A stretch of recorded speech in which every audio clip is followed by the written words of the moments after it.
Hello there, and good morning, good afternoon, or good evening, depending on where you are connecting us from.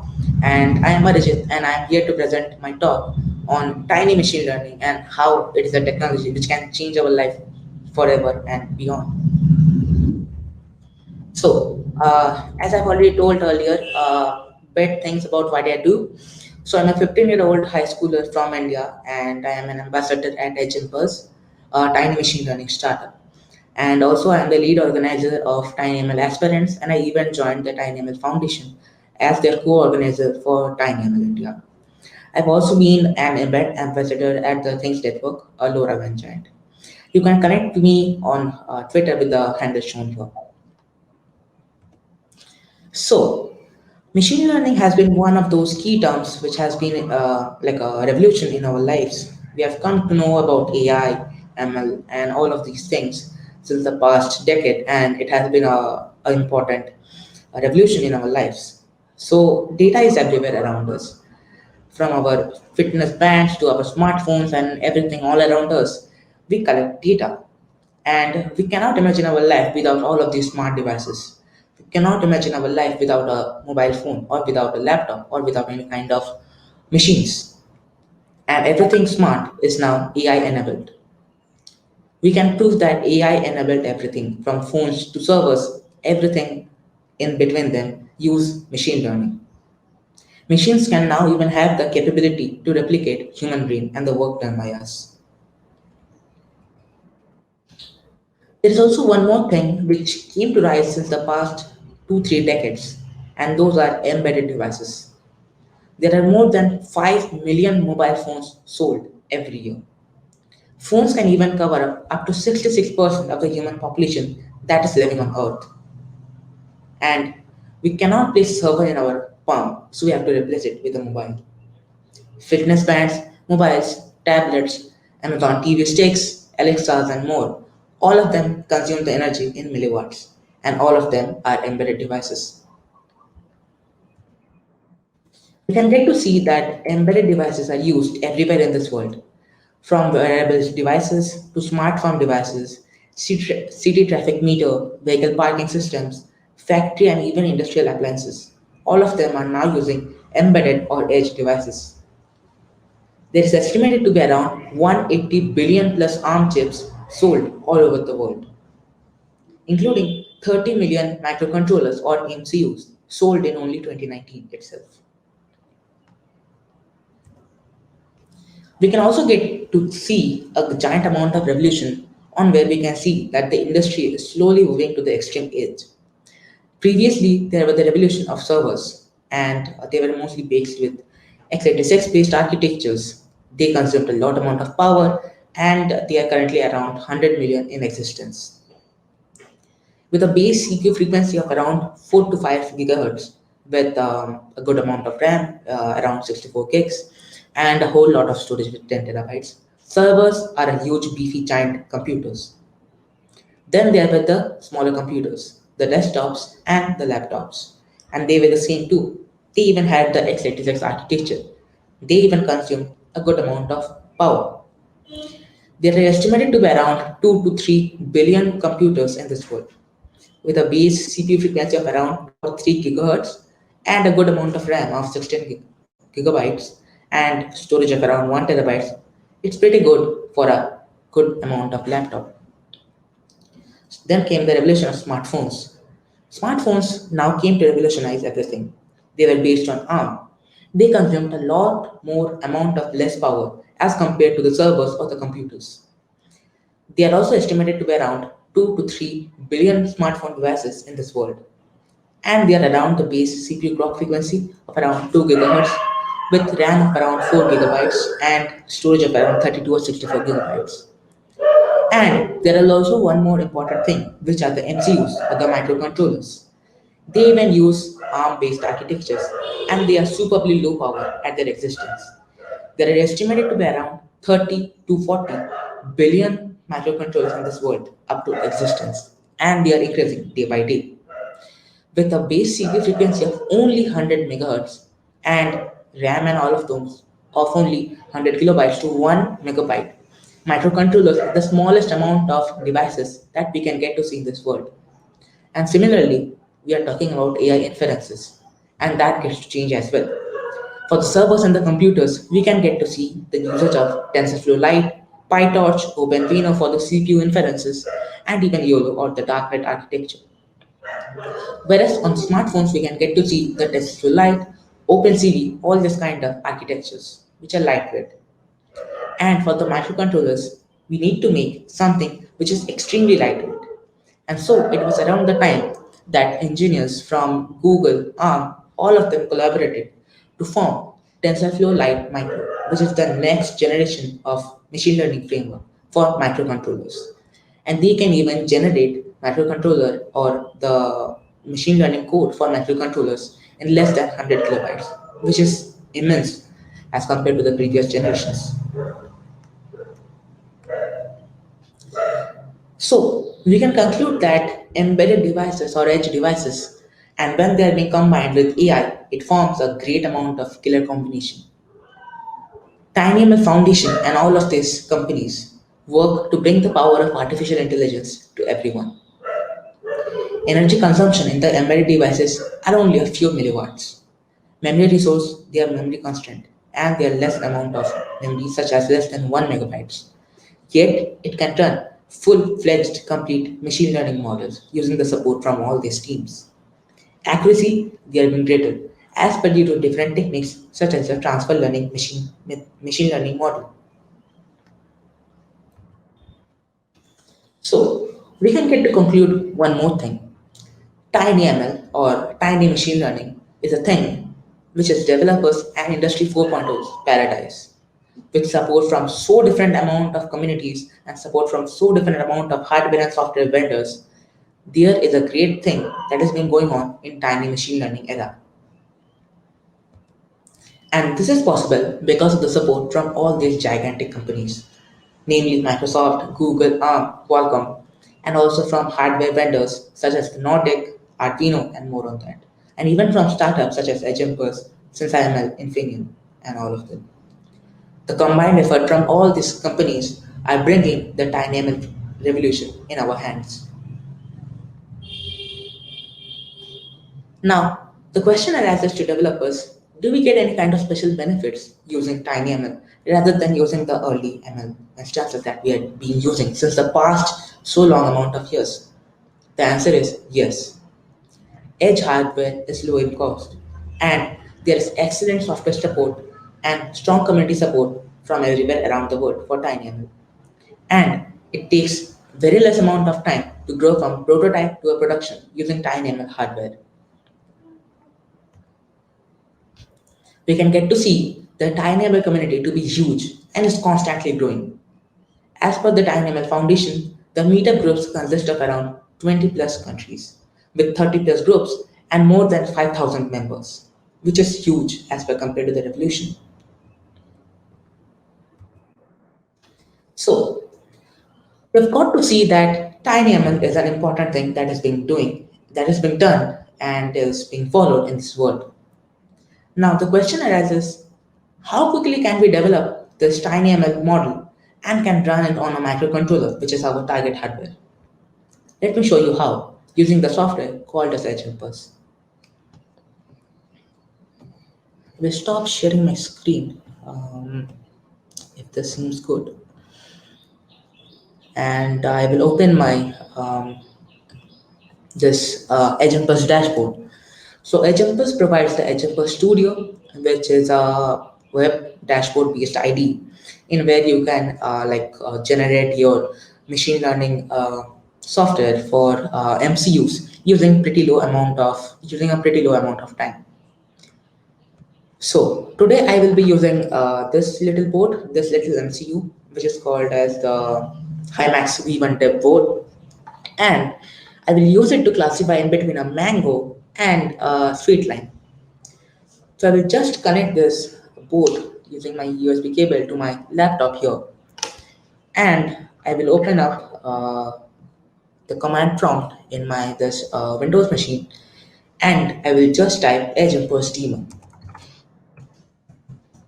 Edge Impulse Daemon, And this will use the Agentbus CLI, which you can download using Node.js npm install g dash Agentbus CLI. There is also resources on the Agentbus docs, which is docs.agentbus.com. This page, and you can make sure of taking references from them.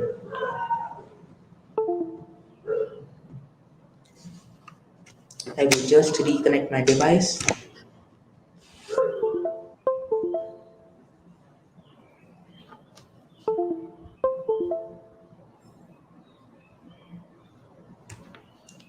And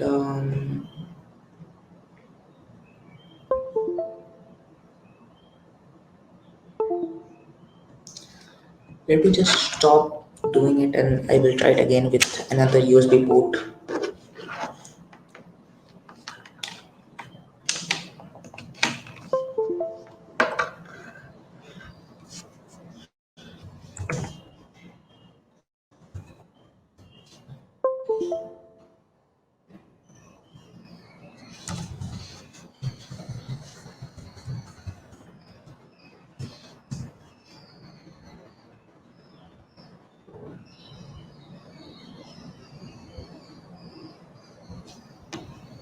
And there we go. We can get to see that our devices is now connected to my Agentbus dashboard of the studio, Agentbus Studio. And we can then retrieve the image data from this device and build our machine learning model up in the server, and then again run the inference onto this small little MCU. So now if I go to the devices tab, I can get to see that my HiMax V1 dev port, this is now connected to the Agentbus Studio with a green light. And if I move on to the data acquisition page, right in over here, we can change the tab and then we can move to them. And I can get to see that I have taken some images, four of them of the sweet lime and four of them of the mango. And we can even get to see that there is this live camera feed that is coming from the board, which has been connected. So just for an instance, this is the sweet lime. I have taken up the level in over here. I can change the level accordingly. And here is a sweet lime that I am having. I will take the board in front of it to get a more clear picture and take it a bit backward, and I will click on start sampling. There we go. We can get to see that it took the image and now it's sending the image up to the server for doing our machine learning intensive task. And it's back again. We can get to see that this is the image that we just took from this small little MCU. So we now have 9 data collected, which is for the 5 images of the sweet lime and 4 of the mango. And I will again take one more image of the mango so that the data set gets in the same pattern as well. This seems to be a good picture. So I will change this and I will take the mango because I am taking the picture of a mango in over here. And I will click on start sampling.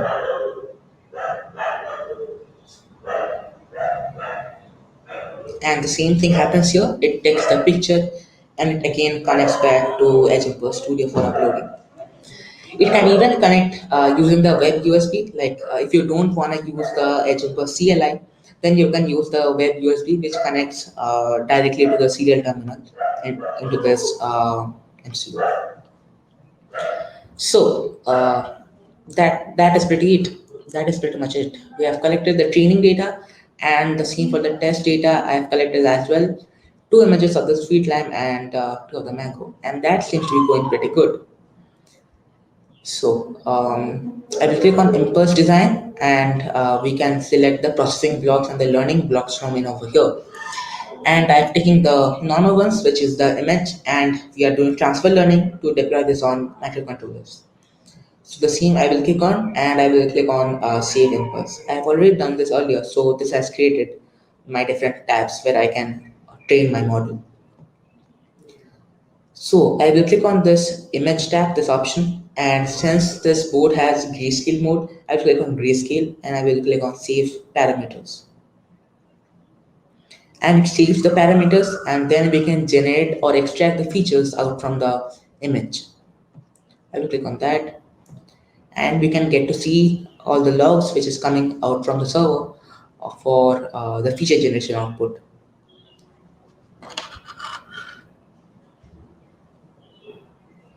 We will have to wait for a couple of minutes for this to end. And there we go. We can get to see it says job completed.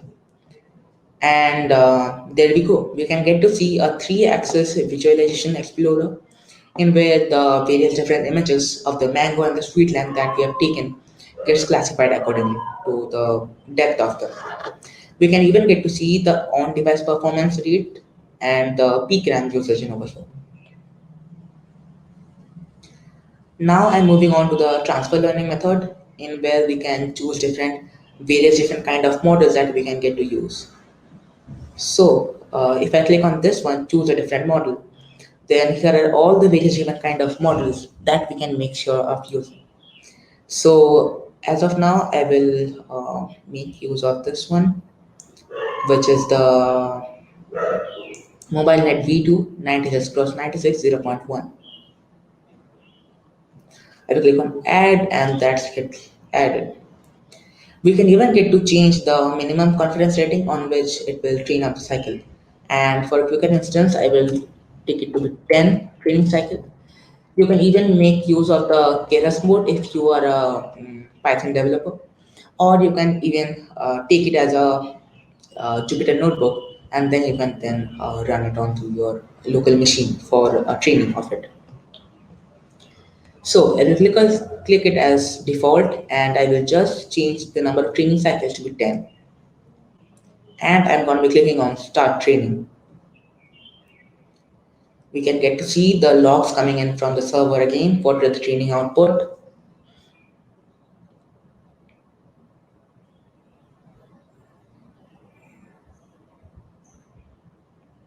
It will be taking a couple of minutes for this to end depending on the data that we have given.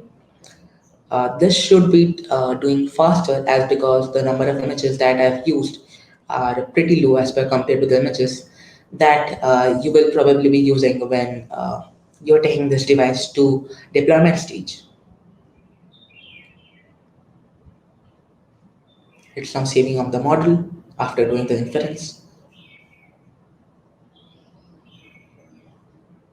And we can get to see that it converts it to quantized model.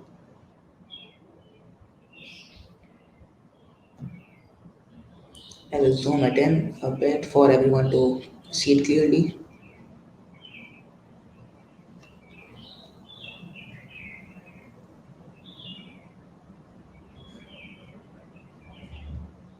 It's converting it to the EON model, which is the agent first neural compiler. And we get to see model training is complete, which means the job is completed. And there we go. We can even get to see this one, this entire axis on how the model gets trained. So I can change onto this, which is the quantized or the unoptimized model. I will click on quantize for this instance.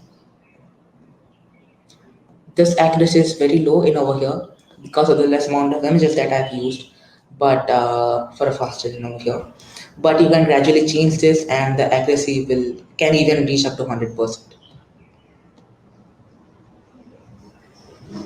So I click on retraining the model once again.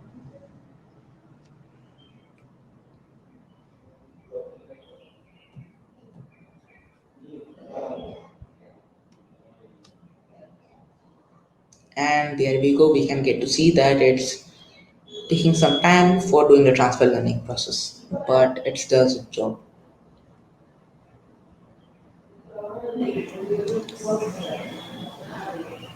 It's training up the model, it's now fine tuning it and saving the best performance of it.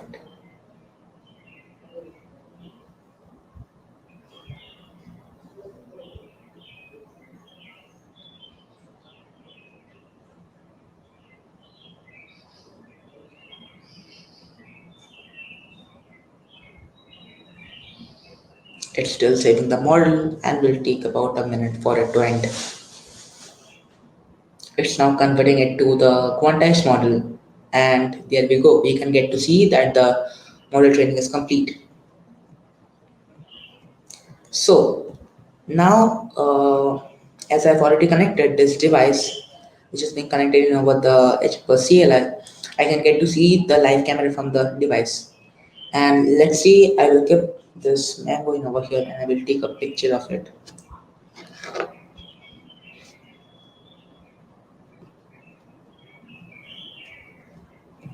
And I'm going to be clicking on Start Sampling.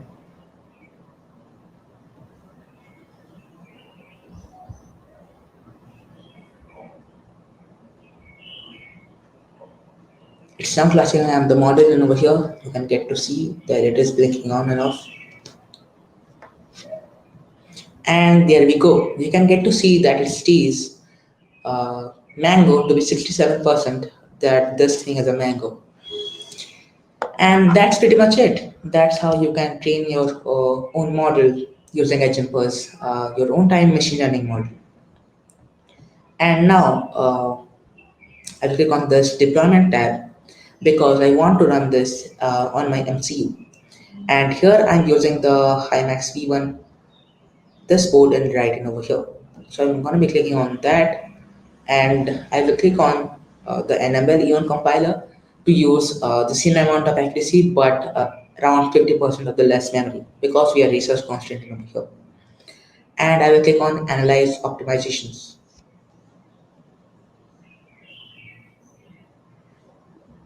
It's now generating up the features.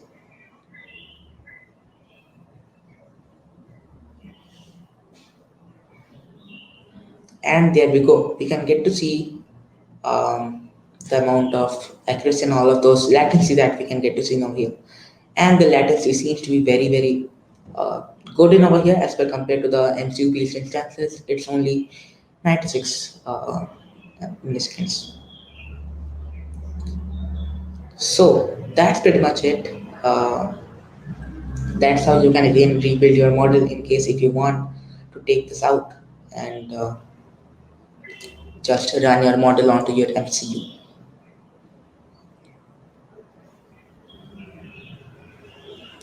So there we go. You can get to see that it downloaded the HiMax V1 firmware as a zip file in over here, which then I can extract and then I can flash onto my device and the entire model runs onto the device itself.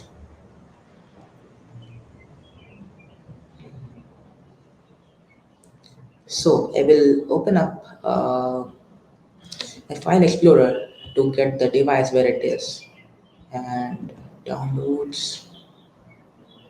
And this is the thing that we were having. This is the firmware for the HiMax V1 Dev 4. And I will click on extract all, extract. It will just take about a second for it to extract in. And there we can get to see that here are four different types of files in over here. And one is the agent bus firmware, which is the main image to be flashed onto the HiMax V1 board. And here is for the Linux if you are doing this from a Linux based machine. And here is the same for a Mac, and this one is for the Windows one.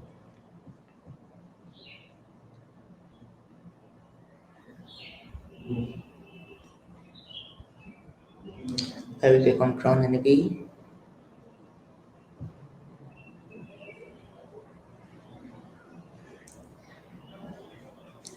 And I will have to stop this thing because this will then this should work now. There we go. We can get to see that C is connected and I will have to press the reset button, which is the small button over here on my HiMax one board right now. It got restarted and it started the bootloader and now we can get to see that it's sending up the file onto my this little HiMax MCU. And the entire machine learning model that we have generated using HMPers now is getting uploaded as a file, as a firmware into the HiMax V1 board. And this will take about a minute for it to end.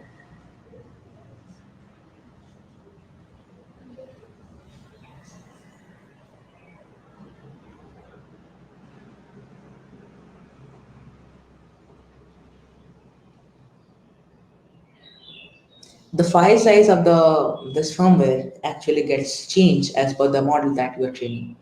The model that we have used here is not a very high amount of data set based model. So the firmware is not one of a very large amount of size. But this actually gets increased as per the images that you train on and the data set.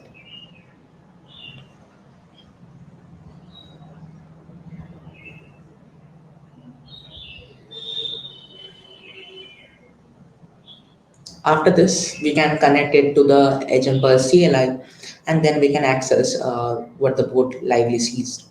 We can get to see the information about the percentages and the amount of the objects that the board is seeing accurately.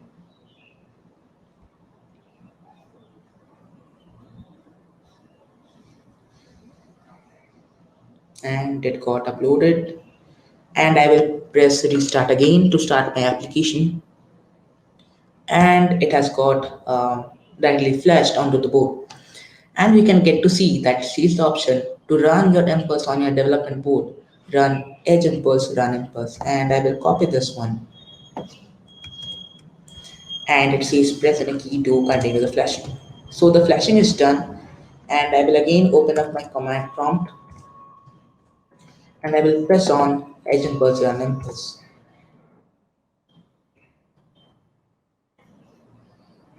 And it got connected and the device is now running and it's taking up the photos and doing the classification accurately.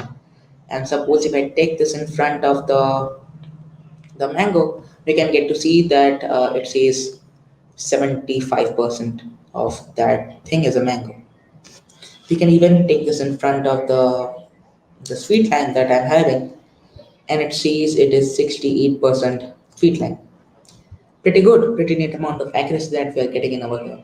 And this gradually gets increased as per the amount of the data set on which you train on.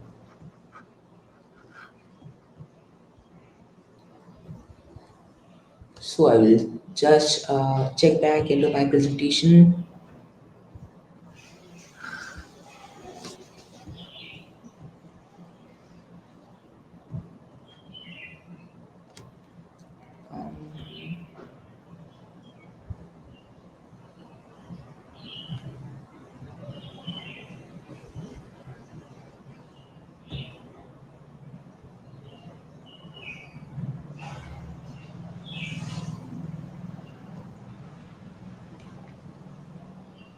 So, final conclusions after doing this small experiment. TinyML is the next Industry 4.0, and with the help of tiny machine learning, we are bringing AI to the extreme edge, wherein the sensors and the actuators are the thing that collect the data. The training of the TinyML models are being done over the servers, and the inference is being done on embedded or edge devices. Resources. Here's the link to the Example Studio and the TinyML Foundation website. And if you want, you can join your nearest TinyML community with the meetup group link shown in over here. You can take a screenshot of this as I will share the slide at the end, so you can have a link to everything that I've shared with you.